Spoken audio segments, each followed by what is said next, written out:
Asterisk asterisk. Why did so many German officers flee to Argentina after WW2?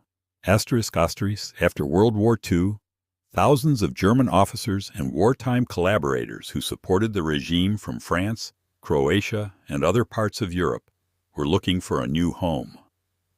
Many of them knew that they might be tried and judged for their crimes and actions. Their goal was to flee, preferably as far away from the Nuremberg trials as possible. The question is not about the reason for their running, which is obvious, but why did so many of them choose Argentina as their new home?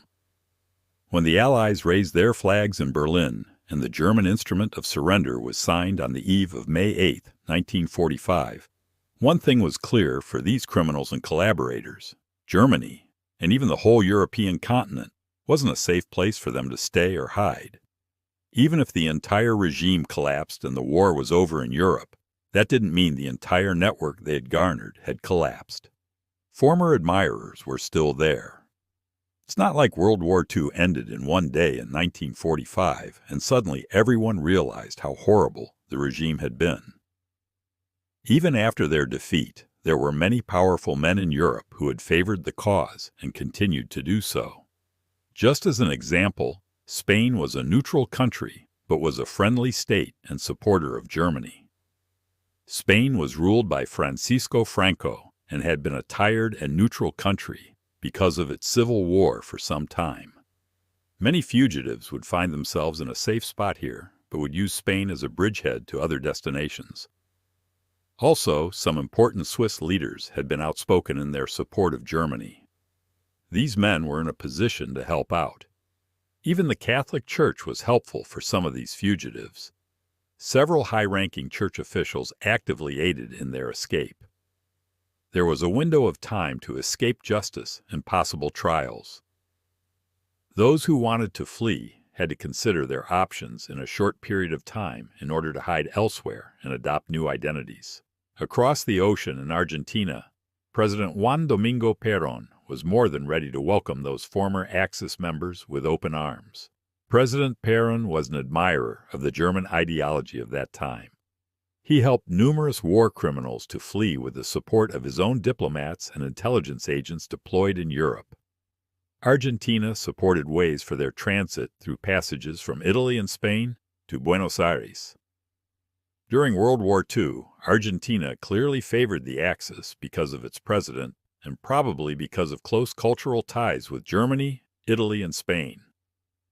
Argentina was a former Spanish colony, and they achieved independence at the beginning of the 19th century.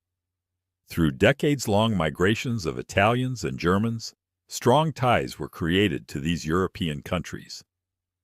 Argentina was a pro-Italian and pro-German country, and this was due to the fact that most Argentines were of Spanish, Italian, or German descent. The German government saw their sympathy, and the two countries created special links between each other. In Argentina, there were many German spies, and also Argentine officers and diplomats held important positions in Europe. Perón's government admired some totalitarian behaviors and tried to lead his country more in the direction of large military parades and militarization. Many important and influential Argentines, such as wealthy businessmen or members of the government, were openly supportive of the Axis cause. Even the president, Juan Domingo Perón himself, had served as an adjunct officer in the Italian army in the late 1930s. Thus, there were special bonds between Germany, Italy, and Argentina. But even in this situation, Argentina would eventually declare war on the Axis powers within just a month before the war ended. However, some Argentine agents worked to help defeated German officers escape after the war. There was a financial reason for Argentina to accept these men. Some wealthy Germans and Argentine businessmen of German descent were willing to pay the way for escaping runners in 1945. As the Allies were cleaning the last remnants of the Axis, for many, it became clear that the next great conflict would come between the capitalist USA and the communist USSR. Some people, including Perón and some of his advisors, predicted that a new world conflict would break out soon between the Allies and the Communists. This thought was seen so realistically by many, and in this upcoming inevitable conflict, third parties such as Argentina could tip the balance one way or the other. Perón envisioned Argentina taking its place as a crucially important diplomatic third party in the war and emerging as an important actor on the world map. Knowing that these fugitive criminals were also anti-communist, the Argentinian president thought that these men would come in useful in the possible upcoming conflicts between the USA and the USSR. The Argentine president also sought to recruit more of these fugitives, in particular those with military and technological expertise that he believed could help his armies and technological advances. This thought was pretty much the same as in other cases. An example could be the United States and the Soviet Union, who both poached scientists to assist them in military and technological matters. Even if for so many Argentina represented a new home, a new way to live untouched and hidden, the situation slightly changed. Time had passed, and the Cold War dragged on. In time, these men would eventually be seen as they initially were.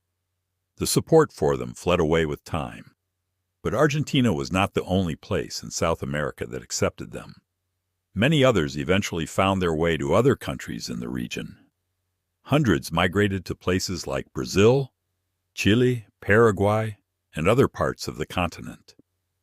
For those whose destination was Argentina after 1945, the situation changed just 10 years later, after Perón's government fell in 1955. There was a fear that the new administration might not view with good eyes their existence on Argentine soil and could send them back to Europe, mainly due to the new government's hostility towards Perón and all his former policies. Over time, the presence of so many became something of an embarrassment to the country. By the 1990s, most of these aged men were living openly under their own names. A handful of them were eventually tracked down and sent back for trials. Many others lost their mark and were assimilated into Argentina's sizable German community and probably never talked about their past again. Runners escaped to Argentina and South America through a system of escape routes called ratlines. These escape routes mainly led towards Latin America, particularly countries like Argentina, Chile, Paraguay, Colombia, Brazil, Uruguay, and others. There were two primary routes. The first went from Germany to Spain, then to Argentina. The second was from Germany to Rome to Genoa, then to South America. This happened because of the willingness of some countries to accept these people and because some important figures had a form of sympathy for them. But there is also another big reason for their escape to Argentina: geography. Looking at the map of 1945, we can see that Europe was obviously not a good place to hide. Even if some of these people found themselves in countries like Portugal, Spain, or Switzerland. Looking to the east, there was the Soviet Union, the conflict in China and Japan, and some Allied colonies. Looking south, Africa was mainly a huge colony of France and Great Britain.